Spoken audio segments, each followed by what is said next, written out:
گۆدار و شوپینەرن رادیۆ ڕێباز FM هەردەری دەمباش ئەز عەلی عومەرم ئەزێ گەرەک نوژ نوچەیان ژوەرە پێشکەش بکەم لە دەست پێکێدا فەرمە و گرنگترین سەر نوچە. پێدێ ئالاو و کەلوپەلین ئۆفیسا پارتیایەکی تیا کوردی لە سووریە یا لە باژارێ قامشلۆ دەستەسەر کرد و ئەندامێکی چەکدارن پێکەکەی هەوڵداک و دەستێ خوالیجی گرێ سەکرەتەرێ پارتیایەکی تی هێلدا. هێزن هەفپەیمانیان ناودەولەتی ڕادارên پێشکەتی li bengehên xwe yên leşkerî lê Kobanê û Hesekê durust kir. Rejima Esed êrişek li nêzîkî xaleke Tirkiyeya çavdiriyê li Hemayê pêk anî.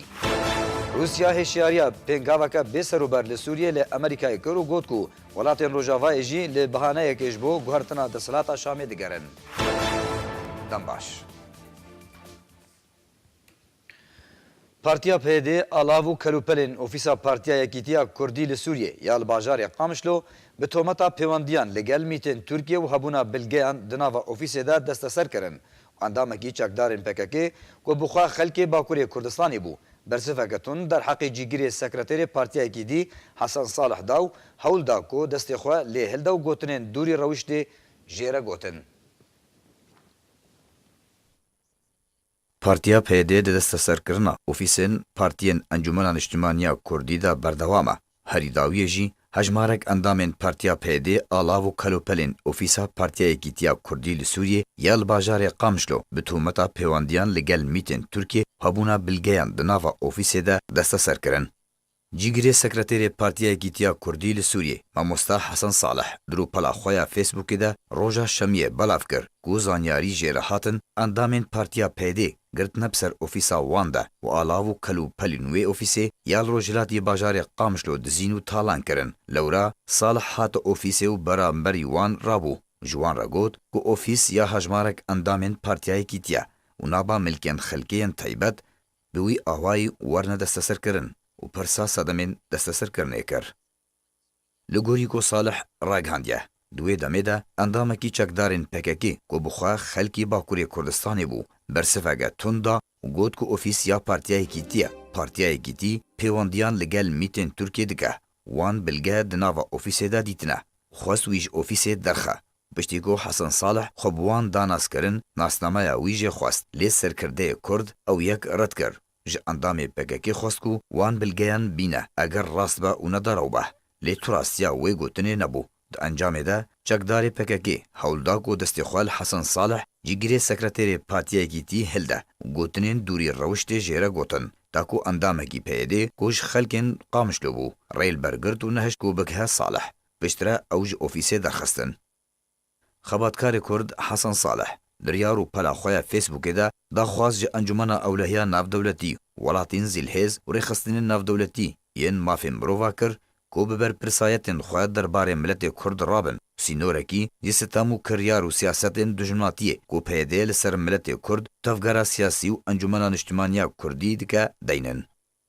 Herûha cîgirê sekreterê partiyayekî tiya Kurdî Hesan Salih daxwaz ji Amerîka kir ku girtin û desteserkirina ofîsan revandina serkirde û kadrên partiyên Enhekesê û bikaranîna dizî û talankirinê sepandina leşkeriya neçar ji aliyê PD ve rawestîne da ku aramî li Kurdistana Sûriyê durust bike û pirsgirêka Sûrî ber bi çareyê ve bibe û Kurdan li Sûriyê ji xwe re bike dost.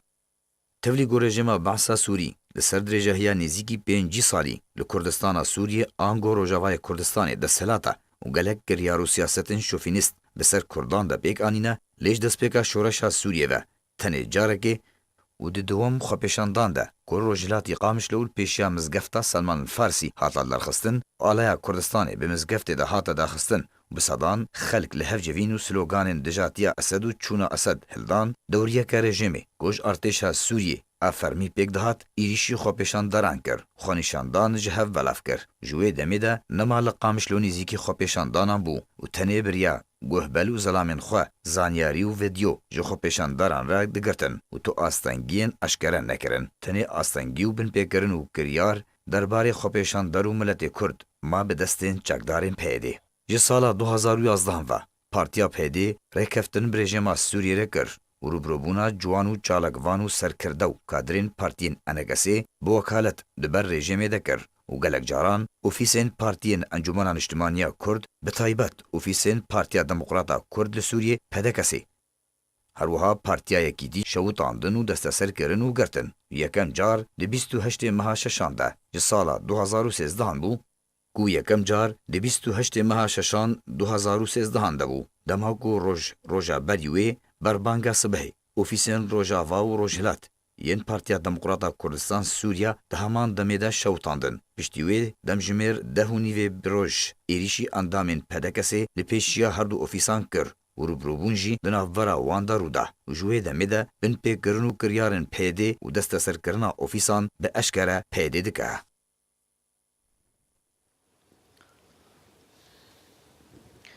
Hêzên hevpeymaniya navdewletî radarên pêşketî li bingehên xwe yên leşkerî li Kobanê û Hesekê drûst kirin. Ji derna medyayên xwecehî eşkere kirin ku hêzên hevpeymaniya navdewletî radarên pêşketî li bingehên xwe yên leşkerî li balafirxaneya leşkerî ya li başûrê Kobanê û Rêmêlanê ya li Hesekê drûst kir û amadekarî ji bo qedexekirina firîna asmanî an got avakirina navçeyeke dijefirên li Bakurî Rojhilatê Sûriyê dest pê kir.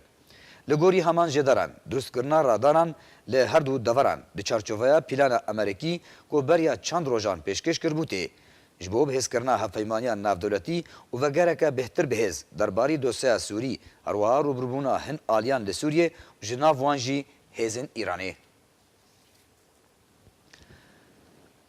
Doh li Bruksela paytexta Belçîka mangirtinek ji bo piştevaniya Efrîna Rojavayê Kurdistanê li pêşiya baregeha Parlamentoya Yekîtiya Ewropayê hatil derxistin. جبونا چای چیای وار عفرینا دلال جبونا خونوان دوه ل بروکسلا پایتختا بلژیکا خونیشاندانک جبو عفرینا روجاوای کردستان لی پیشیا بارگها پارلمانا یکیتیا اروپای هات ل درخستن او خو پیشاندان لسر بخوندنکه چالاکوانان کوته ده هاتیه کو او خونیشاندان جبو بداویبونا داگیر کریه و وکشاندنا گروپین چکدار و راوستاندنا دست سرکرنا مال و ملکین ولاتیان هاتیه. هروها راوستاندنا گوهرتنا دیموگرافی و پیکانی نافشاره لسر همو آلیین کو آستانگیه لپیشوگرا دربدرن عفرینه درستکن. و راگهاندنا عفرینه وکو نافچه که ویران کری و بانگا پاراستنه که ناف دولتی جبو گلو، زمانو، چاندو کلتورو بجیکرنا وان مافان دی دستورا سوریه ده.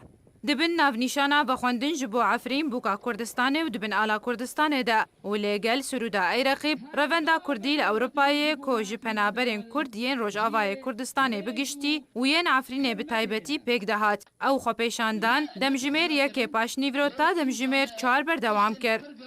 دوی خو پیشاندانه ده هجمارک گوتن هاتن خوندن به هجمارک زمان جبو گیهاندنا ایشا افرین جبو سرکرده ین یکیتیا اوروپا و پارلمانا وی. هروها هجمارک هنرمندن کرد جی خلکن عفرینه بشداری دوی خو پیشاندانه ده کرن و شانازی بجوانی عفرینه و گله وی کرن و دارا زیتونا کو سیمبول وی باجاریه او جی بریاستران فلکلوری ین عفرینه. او خو پیشاندان جالیه کسایتی سربخوا هاتو بو اماده کرن جدر وی چارچوبین سیاسی لینونرین هن پارتیان تیدا بشداری کرن. جبوی چه ما غریب آنین کرن نافمه دخوازن کرد.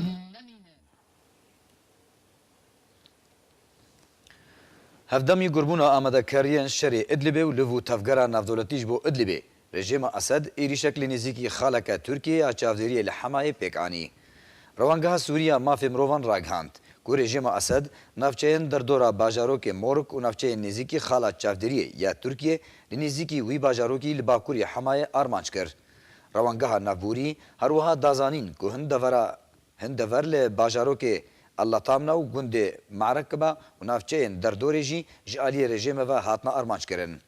اگر بستکه روسی ترکی کو پارێزگەهên حەلب hema Idlib û Lezqiyê li xwe digire dikeve roja xwe ya 11 de tevî wê yekê binpêkirina wê agiribestê berdewam e. Rûsya hişyariya pêngaveke bêserûber li Sûriyê li Amerîkayê kir û got ku welatên Rojavayê jî bi bihaneyekê ji bo guhertina desthilata Şamê digerin. روسیا هشیاریه بنگاونا بی سروبر لسوریه لامریکای کر او گوت ولاتین روجاوای جی لبهانه که جبو گوهارتنا دستهلاتا شامه دگرن. سرگی ریابکوف جگر وزیر دروای روسی د داخیانیا که روشنموانی دا گوت ام هشیاریه ددن امریکا و حوالبندن ویش پیک آنینا تو بنگاوندن ین بی سروبر لسوریه. ریابکۆڤ هەروەها گوت ئەم گاڤان ji ئەمریکایê dibihîstin lê ev yek rê li ber siyaseta me ji bo ji navbirina hemû navendên terorî li Sûriyê negire. Ryabkov got ku welatên Rojavayê naxwazin beşdariyê di proseya vegera penaberên Sûriyê de bikin. Ew yek jî tê wateya ku armancên wan yên din li Sûriyê hene û li behaneyên ji bo pirsa guhartina desthilatê li Sûriyê digirin. Daxuyaniya cîgerê Wezîrê Derve Rûsî piştî wê yekê tê ku rawişkarê ewlekariya netewî ya Emerîkî John Bolton behsa bersivdaneke tund ji aliyê Amerîkayê ve kir eger êrişeka kîmyawî yan biyolojî li ser Idlibê were encam dan. Bolton gotibû ku Amerîka zanyarî wergirtine derbarî niyaza rejîma Esed ji karanîna kîmyawî re li Idlibê eger ew yek rû bide wê Amerîka bi êrişeke rabe li ser Sûriyê wê ew êriş jiya piştî boyerên Dûmayê bihêztir be. Wizareta Berevaniyê ya Rûsî ragihandibû ku Washington û hevpeymaniyên xwe amedekariyan dikin ji bo êrişeke leşkerî nû li Sûriyê ew jî bi behaneya bikaranîna kîmyawî ji aliyê rejîma Esed ve. Perdevkê bi navê Wizareta Berevaniyê ya Rûsya Kuneşinkov gotibû ku bikaranîna kîmyawî şanoyeke ji aliyê Grupa Tehrîr el-Şam ya Sûriyê ya çekdar ve ji bo tûmetbarkirina rejîmê bikaranîna kîmyawî dijî sivîlan li barizgeha Idlibê li gor axaftina wî. Tirkiye dewriyeya xwe ya 35 di nêzîkî min bicê birêve ber. Serokatiya Erkana Tirkî ragihand ku hêzên Tirkî li gel hevşanên xwe yên Emerîkî roja înê dewriya hevbeş ya 35 li seranserî navçeya devera Minbic û navçeya Martela Feratê de birêve ber. Birêvebirina Tirkiyê ji dewriyeyên xwe re li nêzîkî Minbicê ji roja 18 Hezirana borî ve destpêkirine ew jî di çarçoveya nexşereya pêşeroja Minbicê navbera Tirkiye û Amerîka de ku li gorî wê nexşeriyê divê hemû çekdarên YPG yên bi ser pêdê ve ji Minbicê derkevin û Minbic ji aliyê encûmeneke xwecehî bi çavdêriya Tirkiye û Amerîkayê ve were birêvebirin. Rewangeha Sûriya mafê mirovan amarên qurbaniyên Swêda û gundewarên Şamê li ser dirêjiya mehekê di daxuyanî û got ku 460 kes di nav wan de heftê çekdarên rejima Esed û hevpeymanên wê di şerê di nav vera rêxistina Daişê ya terorîst çekdarên rejima Esed de hatine kuştin û birîndar bûn. Di çarçobeya heyvekê de heftê kes ji çekdarên artêşa rejîma Esed di şerê gundewarê Şama paytext de hatin kuştin. Rewangeha Sûriya mafê mirovan raportek belav kir, tê de amarên kuştiyên şerê rêxistina Daeş ya terorîst lê gundewarê Şama paytext û di parêzgeha Swêdayê de eşkere kir ku heftê kes ji çekdarên rejîma Esed û bi dehan ji çekdarên rêxistina Daişê hatin kuştin. Rewangeha Sûriya mafê mirovan ragihand ku îro şerekî tund di navbera rêxistina Daeş ya terorîst û çekdarên artêşa Sûriyê li devera li biyabana gundewarê Şama paytext hatin encamdan. û di encam de zêdetirî 8 kes ji çekdarên rejîma Esed hatin kuştin û 6 kes birîndar bûn. Rewangehê her wiha eşkere kir ku duh êvarî jî di encama şerekî tund de zêdetirî 11 ji çekdarên rêxistina terorîst ya Daişê hatin kuştin. Di dawiya raporta xwe de Rewangeha Sûriya mafê mirovan got ku ji sala borî ve ta 25 tîrmeha sala 2018 de di teqînên hatin rûdan zêdetirî 147 ji çekdarên rêxistina Daişê hatin kuştin û 54 ji çekdarên rejîmê kuştî hebûn û di êrişên 25 tîrmeha îsal de ji aliyê rêxistina Daeş ya terorîst 142 sivîl di nav wan de 38 zarok û jin jî hebûn jiyana xwe ji dest dan.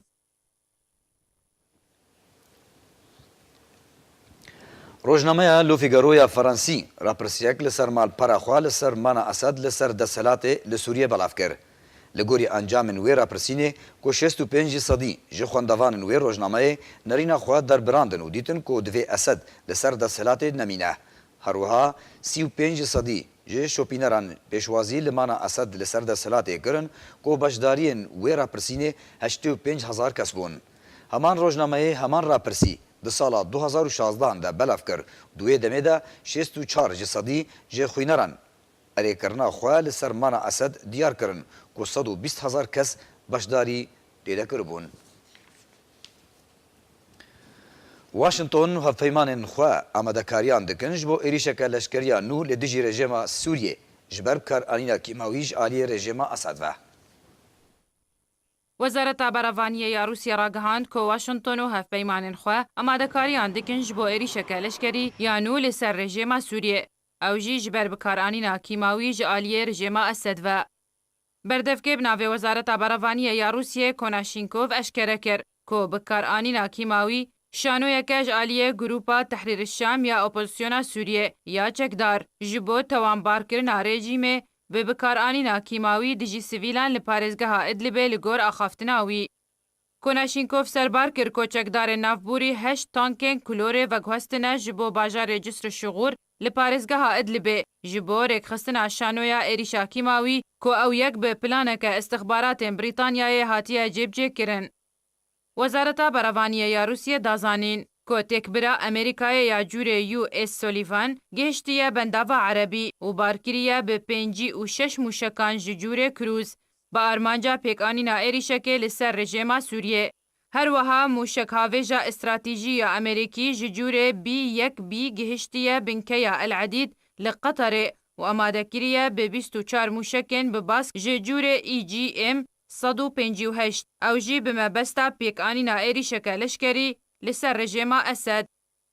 Rewişkarê ewlehiya netewî ya welatê Emerîka John Bolton ji aliyê xwe de amadebûna xwe ji bo pêkanîna êrişeke bihêztir ji ya paş bûyera Dûmayê li ser Sûriyê eşkere kir.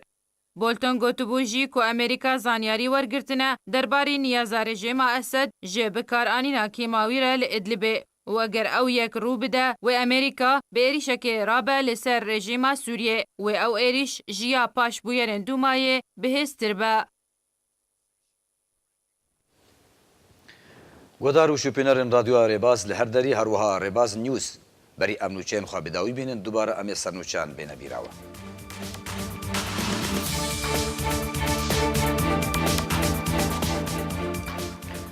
پێدێ ئالاو و کەلوپەلên ئۆفیسا پارتیا یەکێتییا کوردی li Sûriyê ya bajarê Qamişlo desteser kir û endamekî çekdarên PKK hewlda ku destê xwe li cîgirê sekreterê Partiya Yekîtiyê hilda.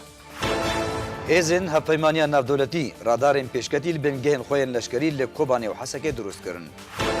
Rejima Esed êrişek li nêzîkî xaleke Tirkiyê ya çavderiyê li Hemayê pêk anî.